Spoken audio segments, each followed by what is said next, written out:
welcome back to the channel. Please hit that like and subscribe button. Well, it's on, the fight of the decade. Errol Spence and Terrence Crawford. Wow, what can you say?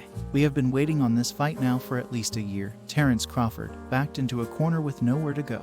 I guess he decided he didn't want to retire and no more cab drivers for him to fight. He stepped up to the plate. Now let me give credit where credit is due. He made the fight, and that's great for the boxing world. Now all the hype and build-up will begin.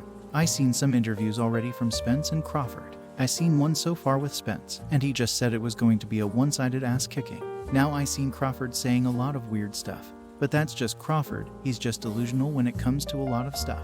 But with that said, let's get to the fight. Who do you got? Let me break down my take. Crawford first. Now let's be honest, Crawford managed to avoid a lot of good fights, even when he was fighting at 140, if you look at his career. A lot of his big fights were against guys on their way out or guys in the bottom half of the top 10.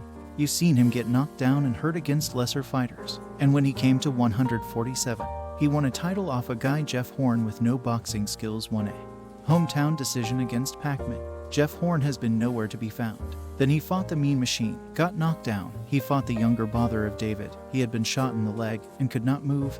Then he fought Kell Brook, who have not fought at 147 in 3 years and 2 broken eye bones, who coach quit him before the fight stating he was washed up. Even in that fight, Kell Brook's jab was giving Crawford problems. Next he fought Sean Porter, in which the judges had Porter winning the fight until the knockdown.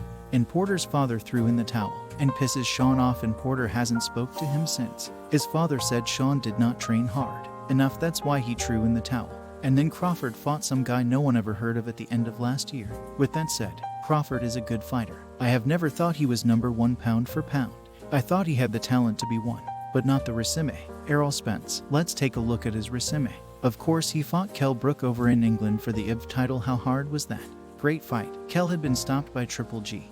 Eye socket was broken, but he was still the number 1 welterweight. Spence won, then went on to fight the undefeated Mikey Garcia. Washed him, then had a few more fights. Danny Garcia, Sean Porter, and Ugas. Better resume than Crawford, hands down. Now let's get to my thought on the fight. I think the fight will not be that close. I think Crawford will run and be in survival mode from round 9 on, if he lasts that long. I think Errol is called the truth for a reason. He has done everything he said he was going to do. I don't see why he will not take Crawford's belt as well. I see the fight being controlled by Errol Spence's jab, body and head jabs. I think once Spence start touching Crawford's body, this fight will change fast. I don't see Errol getting knocked out, and I think that's the only way he can win. With Spence's high work rate, constant pressure, all the cute stuff Crawford will do won't work. He's not Roy Jones, and he's the smaller man. Great fundamentals will beat out all that switch hitting and counter punching. I think Crawford will find a way not to get knocked out as a moral victory, but that's it. This will be surprisingly a one-side fight for Errol Spence. Crawford is on his way out after this fight.